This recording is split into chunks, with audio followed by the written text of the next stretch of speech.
Good morning সবাইকে। তোমাদের অনেক অনেক স্বাগত আমার চ্যানেলে। আজকে আমরা কিভাবে ইংলিশে ফ্লুয়েন্টলি কথা বলবো সেটার বিষয়ে আলোচনা করব। আমি আমার বিগত বেশ কিছু বছরের এক্সপিরিয়েন্স থেকে এটাই বলতে পারি যে আমি প্রচুর স্টুডেন্টস দেখেছি যারা ইংলিশে কথা বলতে পারে না বলে হীনমন্যতায় ভোগে। বিশেষ করে যারা বাংলা মিডিয়াম থেকে পড়াশোনা করে থাকে আমাদের ওয়েস্ট বেঙ্গল থেকে, তারা অনেকেই হীনমন্যতায় ভোগে যে তারা ভালো ইংলিশে কথা বলতে পারে না। আর সবচেয়ে বড় সমস্যার সম্মুখীন হয় তারা যখন বিভিন্ন রকমের জব ইন্টারভিউগুলোর তারা ফেস করে। কারণ যে কোনো প্রাইভেট কোম্পানিতে ইংলিশে কথা বলা একটা ন্যূনতম প্রয়োজন হয়ে দাঁড়িয়েছে। তো এইসব পরীক্ষাগুলোতে ইন্টারভিউগুলোতে ক্র্যাক করতে গেলে ইংলিশে ফ্লুয়েন্টলি কথা বলতে পারাটা একটা বিশেষ প্রয়োজনীয় স্কিল হয়ে দাঁড়িয়েছে আজকালকার দিনে। তো আমি সেই বিষয়ে একটুখানি আলোচনা করতে চাই আমার এই ভিডিওটাতে। তো আমি সেখানে প্রথমেই যেটা স্টুডেন্টসদের বলতে চাই যে ইংলিশে কনভারসেশন করতে পারার জন্য একটুখানি আমাদের ইংলিশ গ্রামারটা সম্পর্কে শিখে নিতে পারলে বেশি ভালো হয়। কেন কি বাংলা মিডিয়াম স্টুডেন্টস যারা, তারা একটু হলেও চিন্তিত থাকে যে তারা যে ইংলিশটা বলছে সেটা তারা ঠিক বলছে কি না। তারা ভীষণভাবে কনশিয়াস হয়ে যায় যখন তারা কথা বলতে শুরু করে। এটা যে কেবলমাত্র বাংলা মিডিয়াম স্টুডেন্টসদেরই হয় তা কিন্তু নয়। মিডিয়াম যাই হোক না কেন, ইংলিশে ফ্লুয়েন্টলি কথা বলতে পারা এটা কিন্তু যে কোনো মিডিয়ামেরই প্রবলেম হয়। কারণ কি দেখো, আমরা ভারতীয়রা বিভিন্ন স্টেটসের থেকে যারা জবের জন্য অ্যাপ্লাই করতে চাই বা কোনো প্রাইভেট কোম্পানিতে জব করতে চাই, তারা নিশ্চিতভাবে বলতে পারি যে আমরা প্রত্যেকে আমাদের মাতৃভাষাতে বেশি স্বচ্ছন্দ। কিন্তু আমাদেরকে প্রফেশনের প্রয়োজনে ইংলিশ কথা বলতেই হয়। সেই জন্য আমরা একটু বেশি কনশিয়াস হয়ে যাই যে আমি যে ইংলিশটা বলছি সেটা ঠিক বলছি কি না। উপযুক্ত সময় উপযুক্ত শব্দ আমাদের মনে আসে না।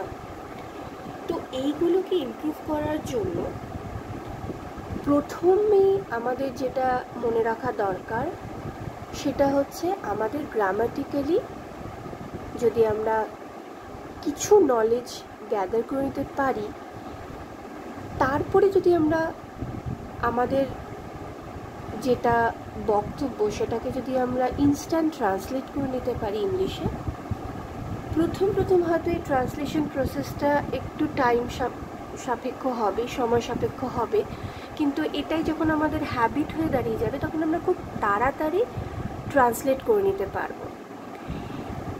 তো সেই জন্যেই আমি আজকে গ্রামার পার্টটার উপরে একটুখানি প্রাথমিক একটা ধারণা দেব।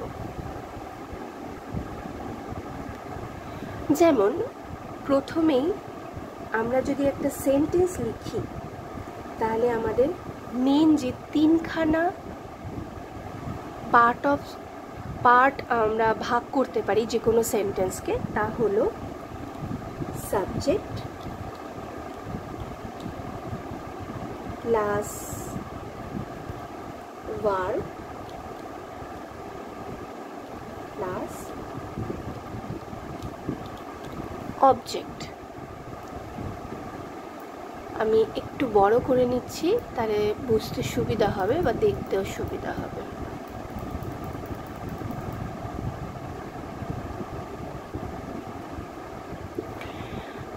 তো এই সাবজেক্ট, ভার্ব আর অবজেক্ট। এখন সাবজেক্টে আমরা কোন ধরনের পার্ট অফ স্পিচ বসাই, অবজেক্টে আমরা কোন ধরনের পার্ট অফ স্পিচ বসাই, আর ভার্ব তো নিজেই একটা পার্ট অফ স্পিচের একটা পার্ট।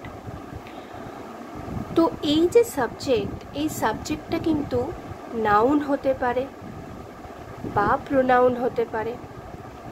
আবার নাউন প্রোনাউনের গুণাবলী বর্ণনা করার জন্য অ্যাডজেক্টিভ হতে পারে। আবার একদম সেন্টেন্সের প্রথমে যেহেতু অ্যাডভার্ব বসে, তাই অ্যাডভার্বটাও হতে পারে। ঠিক অবজেক্টেও সেম, এখানে নাউন হতে পারে, প্রোনাউন হতে পারে, অথবা নাউন প্রোনাউনের আগে নাউন প্রোনাউনের গুণাবলীটাকে বর্ণনা করার জন্য অ্যাডজেক্টিভ বসাতে পারি। এবং পুরো সেন্টেন্সের পরে যেহেতু অ্যাডভার্ব বসতে পারে, তাই অ্যাডভার্বও হতে পারে। এখন আমি একটা এক্সাম্পল নিচ্ছি। যেমন ধরো, খুব সোজা এক্সাম্পল আমি নিচ্ছি, সেটা হচ্ছে রাম goes to school। ওকে, এখন এই রাম goes to school, এই রামটা হলো কি? এই রামটা হলো অ্যাকচুয়ালি নাউন।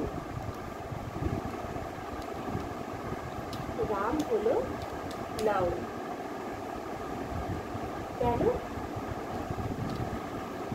সরি, রাম হলো নাউন কারণ রাম হলো একটি লোকের নাম। তো আমরা নাউন কাকে বলে? নাউন হচ্ছে name of any person or place or thing or country, অর্থাৎ যে কোনো দেশ, বস্তু, মানুষ, এদের নামটা হচ্ছে নাউন।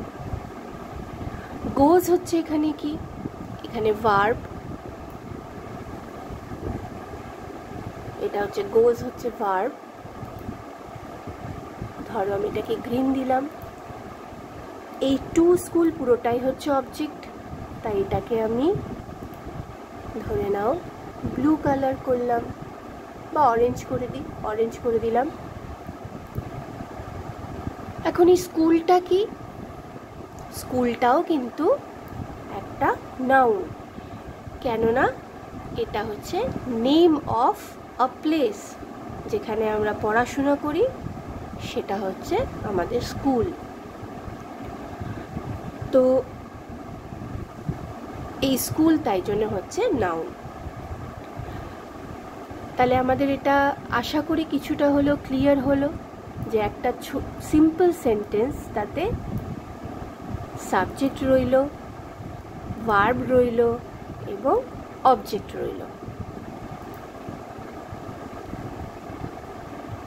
এইখানে ভার্বটা কে না গো, অর্থাৎ রাম স্কুলে যায়। আশা করি তোমাদের একটা সেন্টেন্সে কি কি জিনিস লাগে সেটা বোঝাতে পেরেছি। এখন প্রশ্ন হচ্ছে যে যদি আমার সাবজেক্ট না থাকে, তাহলে কি সেটা সেন্টেন্স হবে? অর্থাৎ একটা এক্সাম্পল দিয়ে বলি, গো টু স্কুল, তাহলে কি এটা একটা সেন্টেন্স হবে? কারণ এতে তো কোথাও সাবজেক্ট নেই। গো হচ্ছে ভার্ব আর টু স্কুল হচ্ছে অবজেক্ট, কিন্তু এটাও একটা সেন্টেন্স হবে।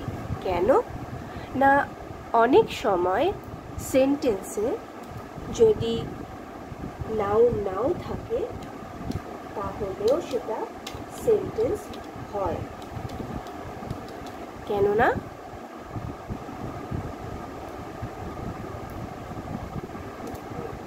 স্কুল যাও, এখানে সাবজেক্ট উজ্জ আছে, সাবজেক্ট বলা হয়নি, এটাও তাহলে একটা সেন্টেন্স, গো টু স্কুল।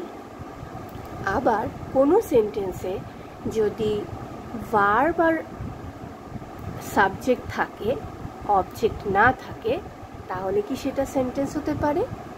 হ্যাঁ, হতে পারে। কেননা কোনো সেন্টেন্স হতেই পারে যেখানে অবজেক্ট নেই। সেরকম একটা এক্সাম্পল দিই। ধরো, রাম প্লেজ, রাম খেলে। এখানে কি খেলে আমি সেটা বললাম না, অর্থাৎ অবজেক্ট নেই। তাহলে এখানে রাম সাবজেক্ট আর প্লে ভার্ব। তাহলে শুধু সাবজেক্ট আর ভার্ব দিয়েও সেন্টেন্স তৈরি করা যায়। এবার প্রশ্ন হচ্ছে যে যদি আমার সেন্টেন্সেতে সাবজেক্ট আর অবজেক্ট না থাকে, শুধু ভার্ব থাকে, তাহলে কি হবে? তাহলে কি সেটাকে আমি বলতে পারি সেন্টেন্স? নিশ্চয়ই বলতে পারি। যদি আমি বলি, শুধু বললাম গো, অনেক সময়ই আমরা কাউকে বলি যাও, কিংবা ইংলিশে সেটাকেই বলতে পারি গো। তাহলে এখানে ভার্ব হবে শুধু গো। এখানে না কোনো সাবজেক্ট আছে, না কোনো অবজেক্ট আছে। কাকে বলছি সেটা স্পষ্ট নয়, কোথায় যেতে বলছি সেটাও স্পষ্ট নয়, শুধু তাকে যেতে বলছি। তাহলে এটাও সেন্টেন্স হতে পারে। অর্থাৎ শুধু ভার্ব ইউজ করেও সেন্টেন্স বানানো যায়। তাহলে আমরা দেখলাম একটা সেন্টেন্স বানাতে গেলে মিনিমাম আমাদের একটা ভার্ব দরকার হয়। শুধু সাবজেক্ট বা শুধু অবজেক্ট দিয়ে কিন্তু কোনো সেন্টেন্স তৈরি হয় না। অর্থাৎ যদি এখানে এরকম থাকতো যে রাম স্কুল, তাহলে কিন্তু সেটা কোনো সেন্টেন্স হতো না। শুধু যদি বলতাম রাম আর টু স্কুল, তাহলে কিন্তু সেন্টেন্সের মানে দাঁড়াতো না, মানে বোঝা যেত না। অর্থাৎ আমি যদি ভার্বটাকে ডিলিট করে দিই, ভার্বটা না থাকে, তাহলে কিন্তু সেটা কোনো সেন্টেন্স হয় না। অর্থাৎ একটা সেন্টেন্সে মিনিমাম ভার্ব থাকতেই হবে। ভার্বের সাথে সাবজেক্ট থাকলে তাহলেও সেটাকে সেন্টেন্স বলতে পারবো। শুধু যদি ভার্বের সাথে অবজেক্ট থাকে, তাহলেও সেটাকে আমি সেন্টেন্স বলতে পারবো। অর্থাৎ একটা সেন্টেন্স বানাতে গেলে মিনিমাম আমাদের একটা ভার্বের প্রয়োজন হয়, অর্থাৎ একটা ক্রিয়ার প্রয়োজন হয়। আশা করি তোমাদেরকে মিনিমাম সেন্টেন্স লিখতে গেলে কী কী জিনিস লাগে সেইটুকুর একটা ধারণা দিতে পেরেছি। তোমাদের এই ভিডিওটা কেমন লাগলো জানিও। যদি তোমাদের ভিডিওটা ভালো লাগে তাহলে অবশ্যই এটাকে লাইক আর শেয়ার করো এবং সাবস্ক্রাইব করো আমার চ্যানেলটাতে, যাতে আমি পরবর্তীকালে আরও ভিডিওস বানাতে পারি এবং তোমরা খুব দ্রুত ইংলিশটা শিখে যেতে পারো। ওকে, বাই বাই।